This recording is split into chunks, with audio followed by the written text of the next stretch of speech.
Okay. Hey, let's slowly get started. And good afternoon, everyone, and welcome to this session, Building a Camera Application. My name is Berthier Lemieux. I work for Nokia, and I'm a technology wizard. Oh, yeah.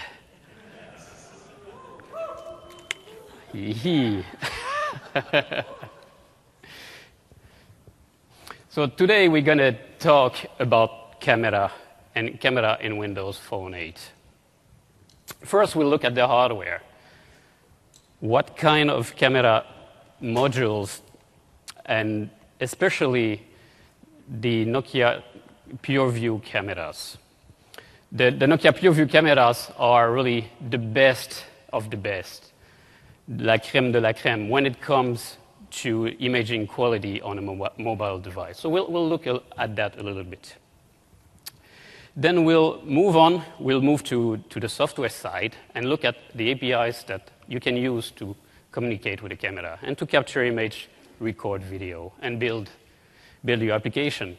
I'm going to spend a little bit more time on that section where I'm going to fire up Visual Studio and I'm going to write up a project from scratch.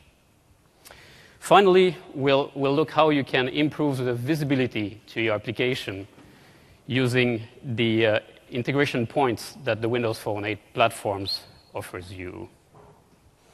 By the way, I'm talking all the time. I'll be talking all the time about camera application. It's sort of a shortcut. What I really mean is an application that uses the camera in one way or the other. It could be an application that captures an image, records a video, but it can be something completely different, like a barcode reader or a mirror or something that makes you look different when you look at your phone. Another thing I need to tell here is that we do have 5 devices to give away today. And I've been perfect. I don't really know how I'm going to do that, but I probably will. The best question at the end of my presentation will get the devices. Let's try to do something like that. And if there's not enough questions, then I'll keep them for myself.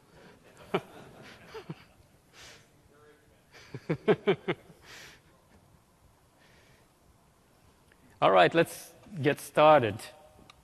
I don't know if anyone here in this room remembers this phone. There's a few hands that are raised around. It's the Nokia 7650, and it's a long time ago. It was launched in 2001, and that product was really important for Nokia. It was a key milestone for Nokia because it was the first mobile phone with integrated camera that Nokia ever shipped. So that was our first camera device. And if you open, so it's a nice slider. It's a bit more chubby or chubbier than the phones nowadays. But yeah, if you open the slide, it's going to reveal this camera, which is a great VGA resolution camera. Not by today's standards, not too impressive. But back then, there were only a few phones that had camera integrated. And that one was a great one. So we really liked that product. We really liked the idea of having a camera in a mobile phone device. So we kept on investing. We kept on putting our R&D money on the camera and on the imaging. And years after years, we improved the camera and we introduced new innovations and all that. And it slowly grew up on us. And it slowly, time after time, it became part of our DNA at Nokia. And nowadays, the cameras are a really key part of our offering, our devices. Just think about our brand new device, the Lumia 928. That device really screams imaging. It's all about imaging. I have here a short promo video, and I think if you listen carefully, you're going to hear the screams, the imaging screams of that device.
Did you hear it? It's really all about imaging that device. It's the Lumia 928, and it's on sales now in the US. It's a Verizon exclusivity. And it has one of our pure view cameras. As you saw, it's really full pack with software that are around camera. There's panorama applications, smart shoot, cinemagraph application, all built in. And then the great pure view camera. The pure view camera is an 8.7 megapixel sensor. It has Carl Zeiss lenses, and there's this floating lens technology that we introduced with this and pioneered with the pure view cameras. The floating lens technologies are damping out or removing the handshakes or the small movements when you hold the device. And because we can remove that movement, it's possible to use a longer exposure time when you capture an image. And just the normal physics of imaging, if you can have a longer exposure, there's more light that hits your camera sensor, and with that you get just better low light images. The floating lenses also helps with video because it's removing the handshakes, so your videos are smoother and much nicer to watch. We do have two other pure view cameras in our portfolio. There's the Lumia 925, great aluminum body. That one started sales, I think, just 2 weeks ago in Germany, but slowly coming here in the US.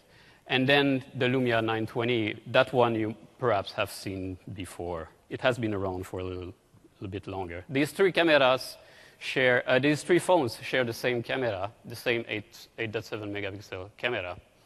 And from a software perspective, for developers, they are really, really similar. So you won't see any differences between these three devices whenever you write your applications. Okay, so I think Nokia nailed down the hardware. At least we have the greatest camera sensors out there. What about the APIs? What can you do with that great camera hardware? Well, guys at Microsoft did a great job with the camera APIs as well. So there's really a lot of opportunities and things you can do with with those APIs. I think here it would be interesting if I just use a real device and show you some of the things, some of the use cases that are enabled by the Windows Phone 8. Let me switch on here to my device.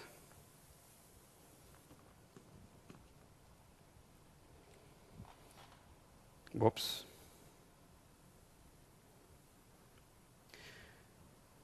So that's a Lumia 925 here that I have. And, well, you would expect that from the basic from the APIs, you can do the basic stuff. So I'm going to take a picture of you using the built-in camera. Yeah, hello. I'm going to send that to mommy. Yeah. So that's something you can do. You probably noticed that there's a touch to focus here, so that's something you can do as well as a developer. So you can define where you want to focus. The focus will be done there, and the image will be captured. One of the great new features of Windows Phone 8 is the camera lenses. There's this little button here with the two arrows over here. And if I press that, I get a list, I get a grid of all the applications installed on my device that I've registered as camera lenses. And your applications can be there as well. So it's open for third parties. And from here, I can just launch any application. So it makes it easy for the end users to go and launch a camera-related application. There's some familiar faces on that grid here. There's Cinemagraph, Nokia Panorama, Nokia Smart Shoot. We also saw those in the video that I've played. We could try the Cinemagraph. Let's just give it a shot. It's a good example. We saw first that, okay, you can capture still images. You can also, of course, with those APIs, capture few frames in a row and do something interesting with them. So I'm going to capture a few frames in a row with Cinemagraph. I'm not going to do something interesting, but I'm just going to count here. 5. Now Cinemagraph will process those images. So here I've captured several images in a row, not too fast, not too near each other. And now Cinemagraph took all those pictures, made some complex calculation, and tried to align all the pictures because I've moved while I was capturing those images. And that's the end result. So I have an animation. I can play with it. The Cinemagraph allows to play with it, but that's not what I want to show here. I just want to save this. But just to want to highlight that you can capture several images in a row. Something you'll probably do or want to do more often is to take the data that comes from the camera, the viewfinder data, and process it in one of your libraries in a live manner. So every camera frames, you process it in your library, and perhaps you look for, whoops, let me not move that too much. Perhaps you're gonna search for faces. You're going to search for edges or objects in your image and do something on the screen. And that's something you can do with Windows Phone 8 APIs also. There's a good example here, the Microsoft PhotoSynth application. So I can use that. There's a viewfinder, and I can just paint my panorama here, and it's going to stitch all the images together, and then I get this very nice 3D view of my panorama, and I can zoom in. So it's a nice application of object detection when using the viewfinder data. One last example of what you can do with using live viewfinder data is augmented reality. Everyone wants to do the augmented reality nowadays, and Microsoft did a really great application here, the translator. I've set it from English to French, and if I point to a text here, speaker, then it finds that there's a word, it's going to look for the translation, and then just display the word on top of the original word, which speaker is conférencier in French. So it's a cool augmented reality that you can download from the Windows Store. Whoops.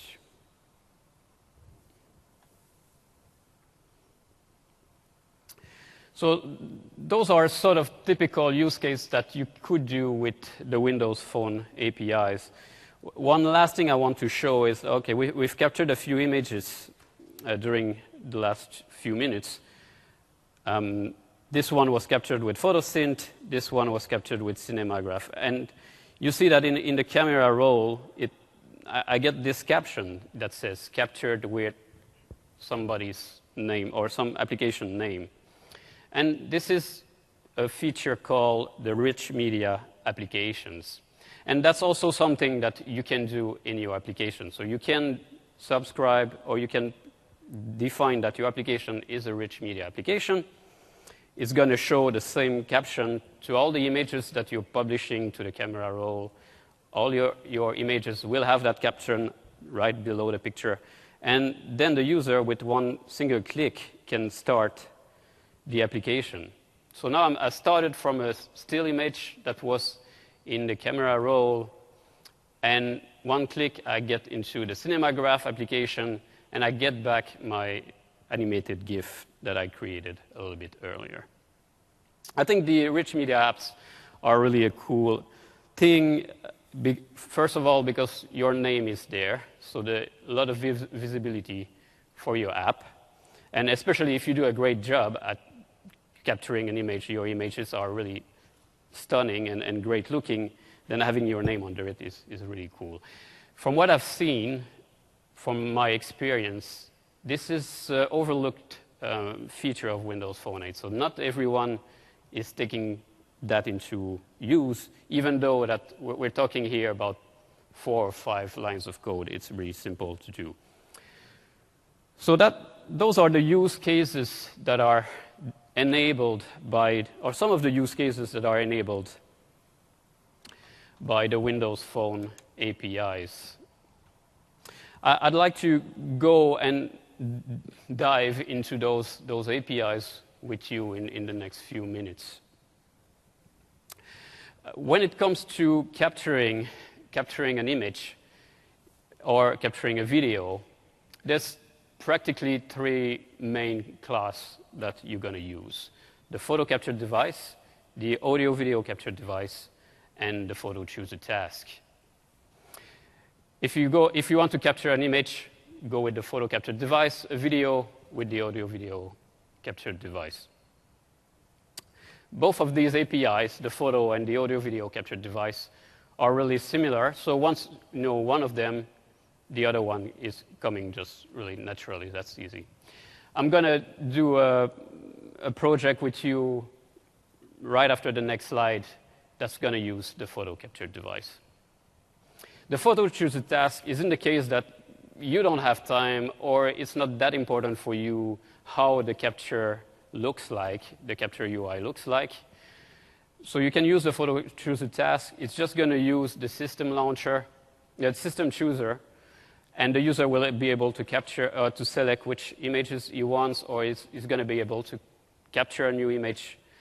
And when the selection is done, you get the control back. Your application gets the control back, and you can do whatever you want with that image.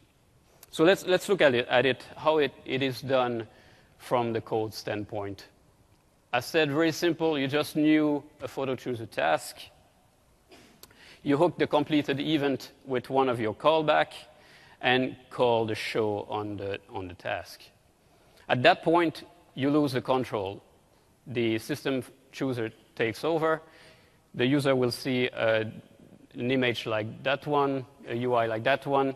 He's going to select his picture, say OK, and then you get your callback. One of the parameters is photo result. From the photo result parameter, you can see if the user has completed the selection or did he cancel. But if he completed the selection, the chosen photo property will be there, and then you can use it in your app to do whatever you want with that image. In this case, I've created a bitmap image. The photo capture device offers you, so now we're going back to the first API, the photo capture device. That API offers you a great deal of control over the capture parameters. Here's some example of the parameters that you can change: the autofocus range, the preview resolution, the exposure time. You can go up to 4 seconds on the pure view cameras. That's quite a long time. The ISO setting, 3200, pretty high ISO setting. But look, you can change all of these parameters. And what I want to do now is a small project where we're going to use the manual focus position property or parameter, which is where is the lens that does the focus. And we're going to change that position so that we can change where the focus is done. Let me show you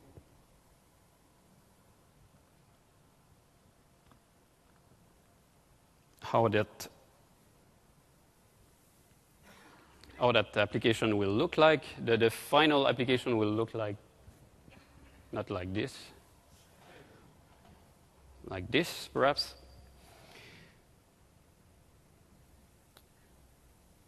So really simple. I have a slider, and I can select where I'm going to do the focus. So here, or if I'm nearby, I can focus far.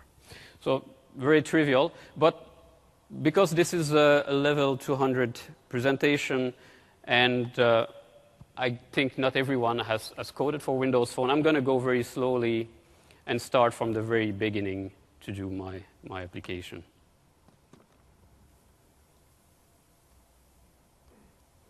So first, I'm going to create a new project. It's a Windows Phone app project, and it's going to be called Windows Phone App 38. Perhaps from that you can see how many times I've practiced my project. So now the Visual Studio made a nice template, created all the files I needed. The first thing you would do when you create a camera application is probably going to the manifest file. It's here under properties, and that's where you define the name of your application, what are the tiles that you're going to use, what kind of icons the application will use. But I'm not going to change that here. But I'm going to go to the capabilities, and I'm going to check mark the ISV camera. Basically, that's saying to the OS that I'm going to use the camera and ask the user the permission to use the camera.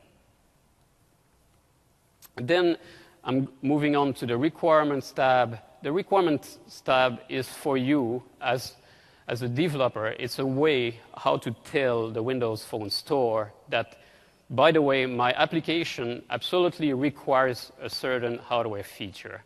And if a device, for a reason or another, doesn't have that hardware, don't propose my application to that device. Don't show my application. Don't allow it to be installed, so you don't get those crazy 1-star rating because the camera application didn't work, but you have a device that doesn't have a camera. That won't happen, but you need to make sure that you tell it to the Windows Phone store. So that's what I'm going to do here. Check mark to the rear camera. Then let's move on and let's set up the viewfinder. So we had a live viewfinder displayed on the screen. Let's set up that. I'm going to change the orientation of my XAML to landscape. here. It's really up to you. You could have also an application that supports both the portrait and the landscape orientation. Users likes quite a lot the portrait because it's really familiar way how to hold your device. But because of the shutter button, sometimes it just makes sense to force it in the landscape orientation. So I'm going to do that here. I want to have a full screen application, so I'm going to get rid of the system tray, the thing at the left-hand side here. And I'm going to get rid of most of the stuff that the template put in there for me, just because I want a full screen viewfinder. What I'm going to do now, I'm going to define a rectangle,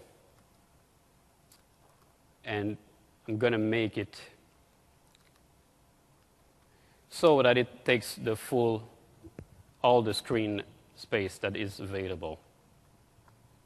And I'm going to fill the rectangle with my viewfinder data. Normally, when you fill some shapes, you would use a solid color brush, and you would put a color here, let's say azure, since we're in build.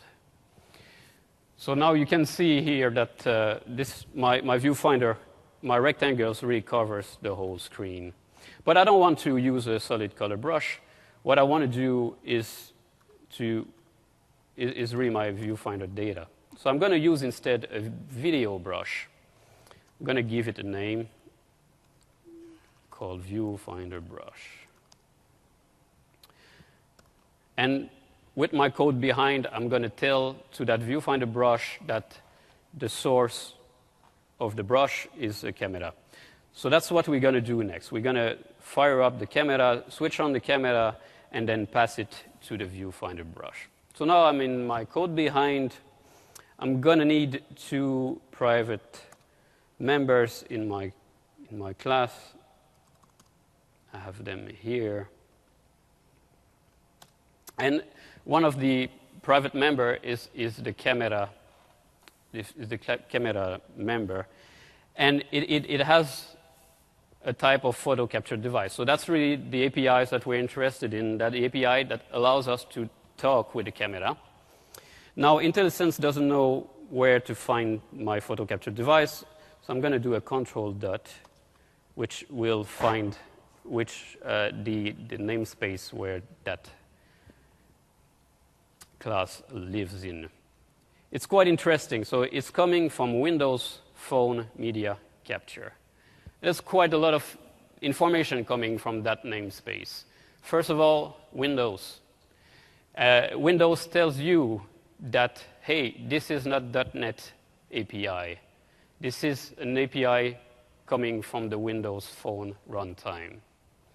And the Windows Phone runtime APIs, you can use them both from the native side and the managed side. So you can use them from C# or from C++. So these APIs, this specific API, the photo capture device, can be used both from C# and C++. The second part of the path, or the namespace, the phones tells you that, hey, this is Windows Phone specific API. So that's not going to work on the big Windows. In my constructor, I won't do anything. I'm just going to wait that I'm loaded. And once I'm loaded, I'm going to ask the system, what are the resolutions that are supported by this device? What are the captured resolutions that are supported by this device? I'm going to call a static function, a static method on the photo captured device, and it takes as a parameter the location of the sensor, which is back. As you will notice as we go on with this example, the photo capture device has a lot of static methods. That's the way. You just need to remember that. You don't need to know it in most of the cases. So now that get available captured resolution returns me an array of all the resolutions supported by my device.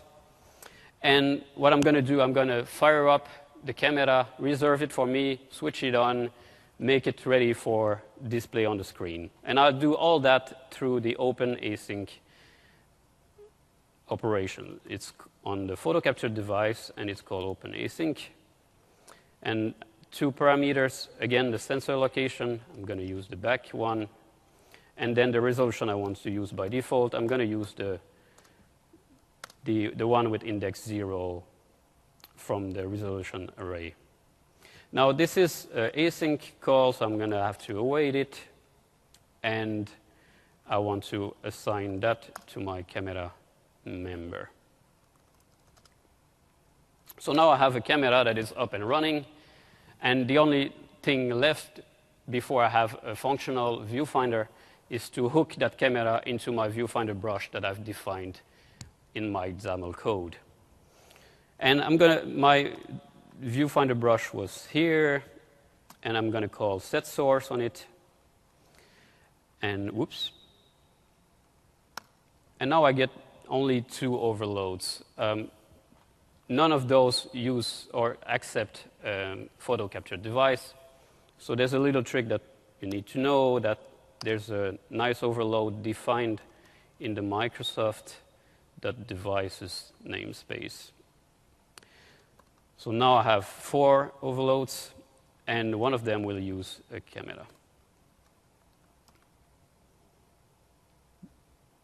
Good. So now we have up and running viewfinder, and I guess that you're not going to trust me if I tell you that it's up and running, so I'll just fire up. I'll just deploy it on a device and let you see it.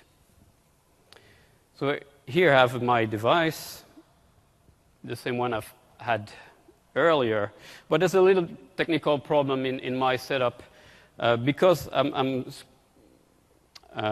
because my screen, I'm sharing my screen here. I cannot deploy to this device. It's just a problem for presentator like me. So what I'm going to do, I'm going to use this highly technical piece of equipment that I did back home, and I'm going to use this device, so the device that you see on screen, use it as a camera. I'm going to put it in here. Like this. Now I have a camera. And I'm going to deploy to this device here that I'm going to film with the other camera. Here you go. We're all set up now. High-tech à la finlandaise. Yes, so let's deploy this thing. So to the device. Yep, I don't want to miss this.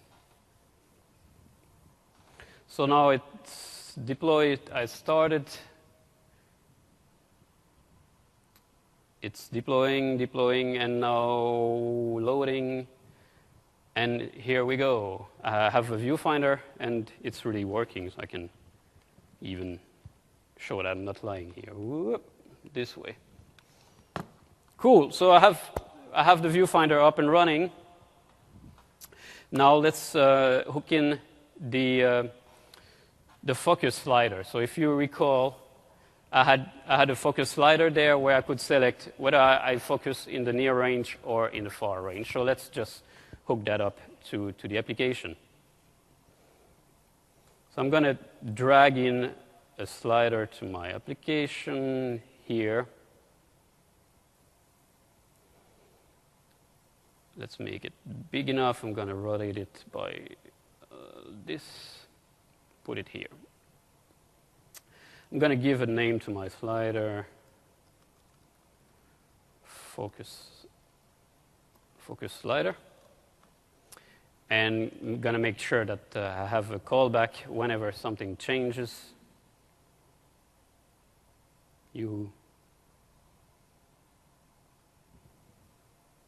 Yes.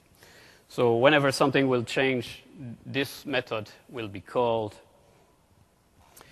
So now, what I'm going to do, I'm going to ask, I have this object, the photo capture device, and I'm going to ask what is the range that the focus can take, the focus property can take. What is the minimum? So when we are in a macro mode, what's the minimum of that value? And when we are at infinity, what's the maximum of that value? And that is device dependent. So it's going to change. It might change between devices. So it's your responsibility to really query the device every time. So I'm going to do that with the get supported property range. I'm passing again a sensor location here. And the property I'm interested in is in known camera general properties, and it's called the manual focus position. So that's the position of the focus lens. So that's going to return me a range. The range just contains a min and a max. And I'm going to tell to my slider that your min and your max is the min and of max of the property. So let's just do it here like this. So min and max goes to the min and max of my slider. And the final step here is to set change the position of the focus lens when the slider is changing, when the value is changing. Now, changing the position of the lens is an asynchronous method, so I'm going to have to put my value change asynchronous, and here I'm going to put a small mutex just to avoid that I'm not calling twice. I'm not re-entering in this function. Now I'm going to set the camera. I'm going to set the property. The name of the property is the same as the one before, so it's the manual focus position. And the value of the property will be whatever comes from the slider. And finally, I just have to wait that the camera does the focus async. Like this, now we're all set up. Let's deploy to that setting, setup, compiling, deploying. So now I have a viewfinder. And there's a slider here. Whoops.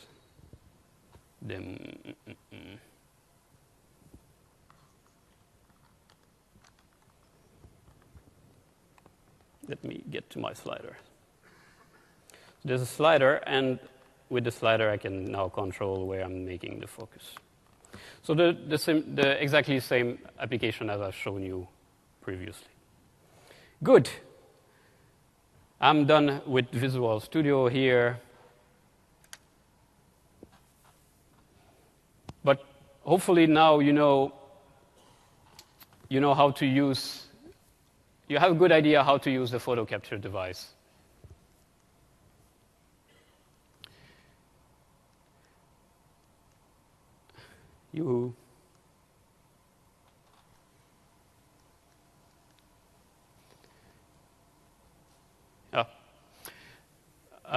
So now we know how to capture an image and how to do little things like that.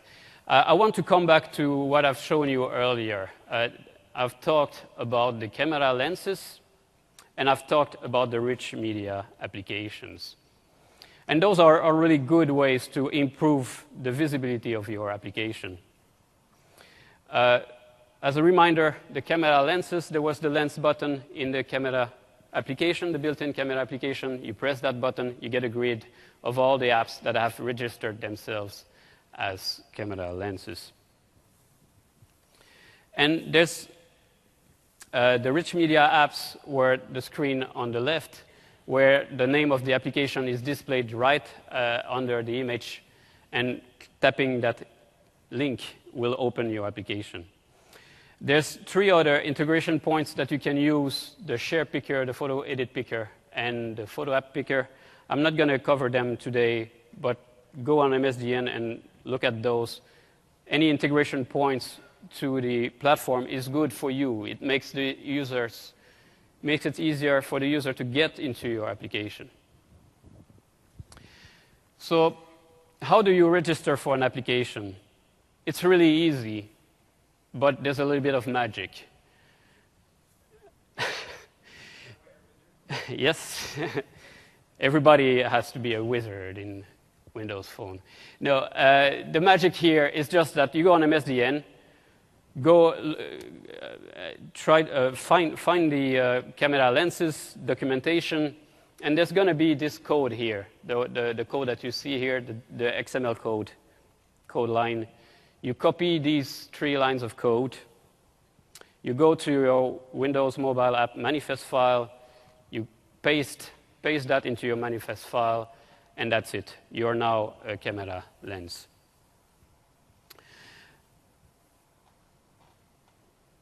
I can very briefly just show you how to do that. There's a little trick in here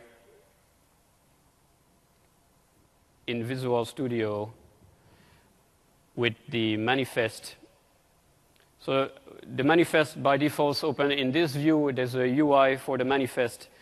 But for this, because we're wizard, there's no UI. UI are not for wizards. So you need to do view code F7. And that's going to open the manifest in the XML viewer.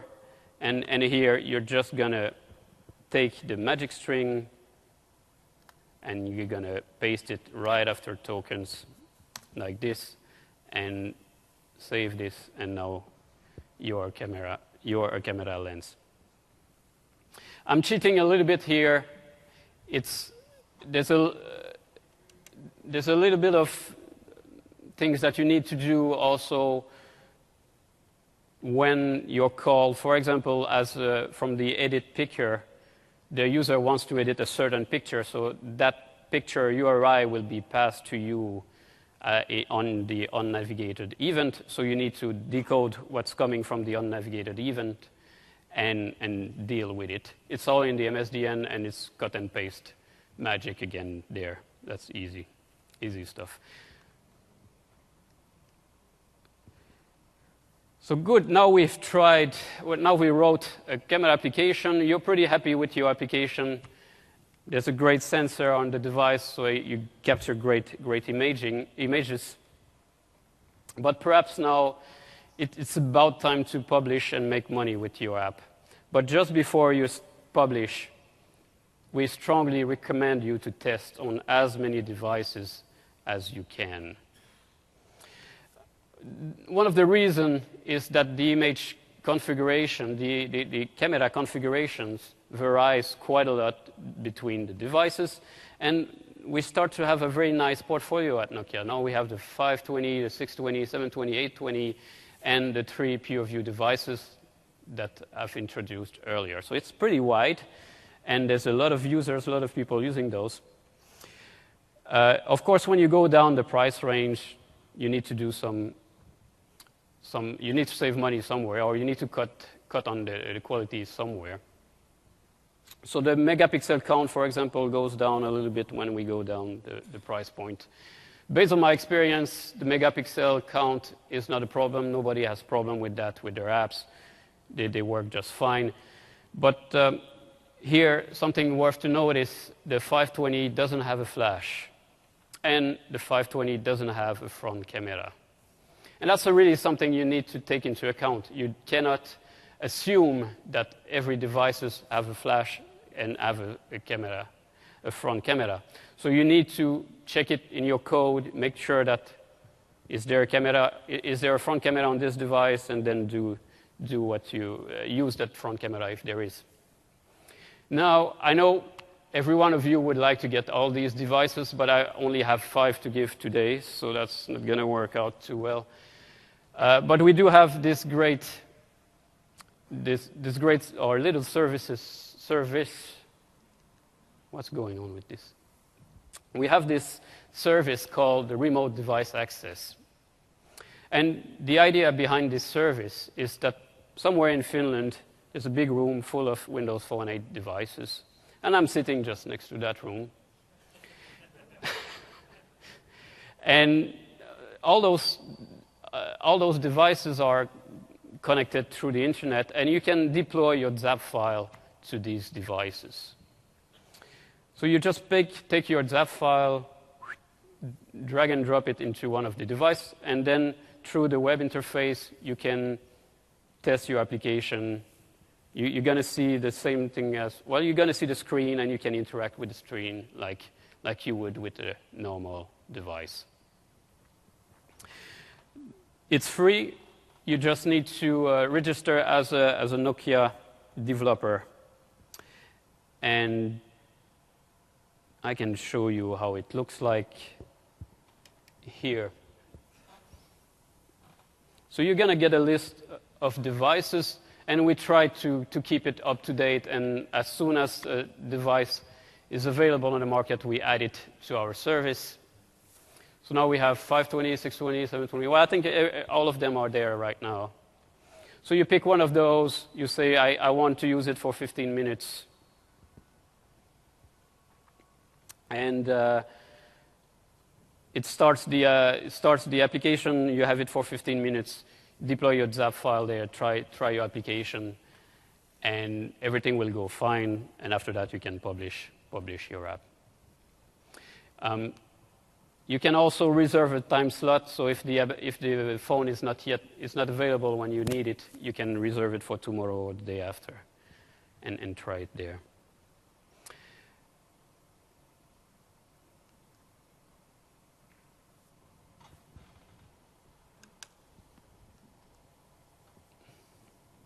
Some resources. So I hope that somehow you feel like, yeah, it's not very difficult to do a camera application on Windows Phone 8. It isn't. It's easy. And if you want to start and build your own application, I don't know what about you guys, but for me, using a code sample is the best way to get started. I just look at how the things are done. I cut and paste most of the stuff in my new application, and that's really the fastest way how I get started. And these two code samples here, these two project samples are really, really good. The basic lens sample coming from Microsoft, MSDN, is not basic. It really has a lot of functionality in there. All the basic stuff that most likely your app will need will be in there.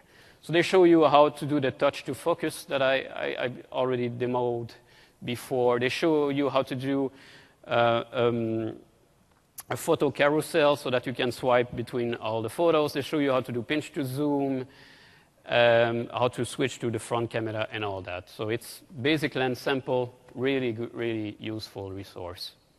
And then on Nokia, we are helping our developers as well. We have a bunch of code samples. The Camera Explorer is one good example there. The Camera Explorer will show you how you change the camera parameters, how you ask the device what are the ranges that you support and all that. It's a good reference to get started with the camera. We're almost done now. Two things I'd like you to remember. We have the Lumias, and especially the pure view cameras are really good cameras. And the users are buying those devices for the cameras. So they are really aware that they have a great phone with a great camera, and what they want is great camera applications. They are really looking for those applications. They are really hungry to get more. So there's great opportunity there to come with some great new concept and actually be successful with your applications. You can use the extensions of the Windows Phone 8, the camera, what was that? The rich media apps and the camera lenses to improve the visibility and the discoverability of your app, so that the user will come back time and time again to your application. That's an interesting offering. And we have a booth in the big room over there, just in front of the Windows Phone booth. And come and tell us about your cool imaging apps. Nokia is really into imaging, and we always have an open ear for new ideas when it comes to images. And we are giving some devices in there. So that's it for my presentation today. I said I have five phones to offer today for the questions. So if you have any questions, please. Oh, there's one in the front.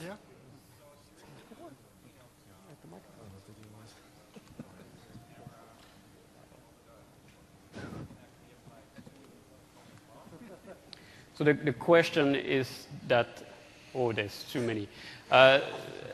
Okay, let's change the concept here. If you bring your card to me, your business card, and we're gonna draw those. So the question was. The question was, there's a concept on the big windows that you can wave above the camera, and then it generates some, if you just... Yes, a big stack here, please.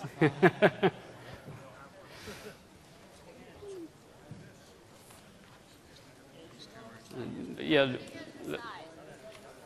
we'll do the question, the Q&A anyway. So yes, it's possible to do with the front camera, for example, on the Windows Phone. There isn't any special functionality done for you, so you need to do the detection yourself, the movement detection yourself, and you cannot generate events for all the other applications, so it's just going to work inside your application. So that's sort of quite limited in that sense. Yeah, over there. Yeah, you know, does the microphone work? Does the microphone work here? I think it works, yeah. Okay. You know the guiding light or something that comes up before you're taking a picture? It's like a yellow light that comes. It's not like a high flashlight. I think it's called guiding light, or I don't know what exactly the term is. But my question is, that works great on the low light environment. I mean, picture looks great, but in the highlighted area, sometimes when I have a shiny object and use that low light guiding thing in there and take a picture, it doesn't come up well. So my question is, can I somehow disable that programmatically so that that guiding light doesn't come up? Yes, it's the focus light. That's the name of the light, and it's available in the photo capture device, so you can switch it off. Can the app take a picture without the picture going to the camera roll first? So, like, I want the app to get the picture, but I don't want it in the camera roll. I'm not sure I understood. Could you repeat? Okay, I want the app to take a picture and upload the picture to like a web service or something, but Yes. I don't want the picture stored in a camera roll. Yes, it's all up to you. So whenever you capture an image, it comes back to inside your memory, and it's your responsibility to save it to the camera roll. So it's not saved there automatically. So you don't need to save it to the camera roll. Over there in red. Yes. You talked about the integration points for taking pictures. What about video capture? For video capture, as far as I'm aware, there isn't anything. Okay. So yeah, it's not. It's only for still images.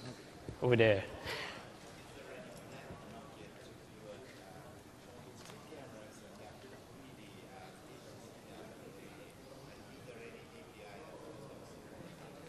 So the question is that, does Nokia plan to have cameras or phones that would have two cameras, so you could take 3D pictures with that? Well, I cannot share any of our secret plans, but I'm sure dreaming about it every night. It's a cool feature. Yes.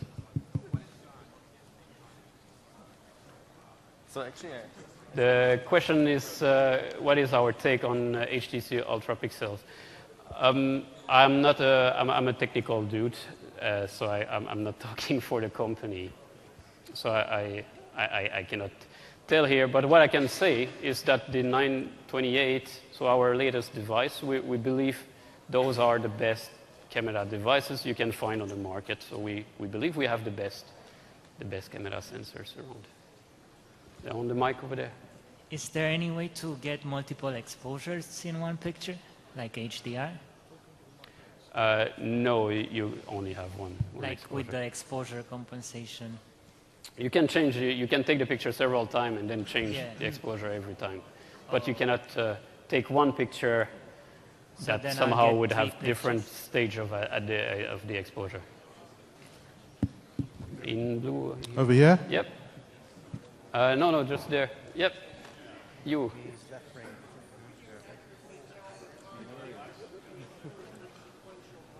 We move to there.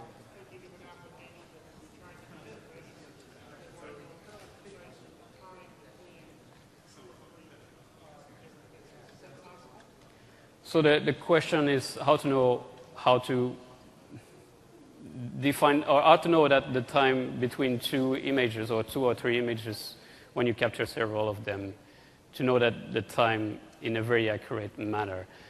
And I haven't tried that, so I don't know, but I don't think there's a real super accurate way how to get the time. Don't forget this side. Where? Please do. Hi, is it possible to capture from both cameras at the same time? No, it's not. You need to select which camera you're using. Hi, I just wanted to ask, at what point, I mean, the camera technology is becoming so sophisticated that these devices will be able to be used to detect medical information, like an iris scan for the eye. Can the PureView have the capability to do that? I don't know what it requires, but it has a very good macro mode, and you have 8.7 megapixels of resolution, so that I guess that's enough for retina scans. But that's something that needs to be tried. It's such a special case. Hey, here I don't want to make everyone wait for the questions, so we'll there's some cards here. Linnet. You let him pick, okay. So I have the lucky hands. This one, Marcus Ross. Oh.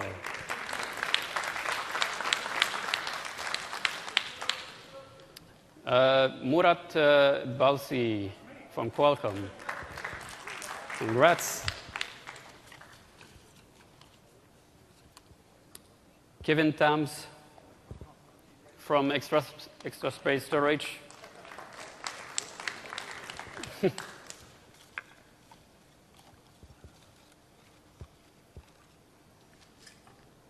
Okay, what's that? Eduardo.